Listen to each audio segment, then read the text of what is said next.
আমাদের কর্মীদের উগ্র হতে 2 মিনিট সময় লাগবে। যাদবপুরের ঘটনা নিয়ে হুঁশিয়ারি বিধায়ক রাজ চক্রবর্তীর। যাদবপুর বিশ্ববিদ্যালয় ছাত্রদের উপর আক্রমণ এবং শিক্ষামন্ত্রী ব্রাত্য বসুর উপর আক্রমণের ঘটনার তীব্র নিন্দা জানালেন ব্যারাকপুরের বিধায়ক রাজ চক্রবর্তী। তিনি বলেন, সিপিআইএম আগাগোড়াতেই এই মারপিটের রাজনীতি করে আসছে।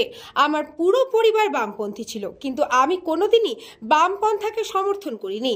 আমাদেরও অনেক কর্মীরা আছে যারা উগ্র হতে 2 মিনিট সময় লাগবে, কিন্তু আমাদের দল সমর্থন করে না। আমি না, সিপিএম এর রাজনীতিটা সবসময় এরকমই ছিল। দেখো, আমাদের পরিবারের যদি একটা অংশ কিন্তু একটা সময় বামপন্থী ছিলেন, কিন্তু আমি কোনোদিন বামপন্থাকে সমর্থন করিনি একটাই কারণে। সেই সমর্থনটা একটাই কারণ ছিল, তখন কংগ্রেস ছিল, তাদেরকে ভোট দিতে দেওয়া হতো না, মারতো, বাড়ি বাড়িতে গিয়ে মারতো। আপনি বিশ্বাস করুন যে অন্য দল যদি করতো তাহলে আজকে সে রাজ্যে থাকতে পারতো না, হয়তো কোথায় থাকতো, হয়তো কি বলবো, যে খালের ভেতরে থাকতে হতো।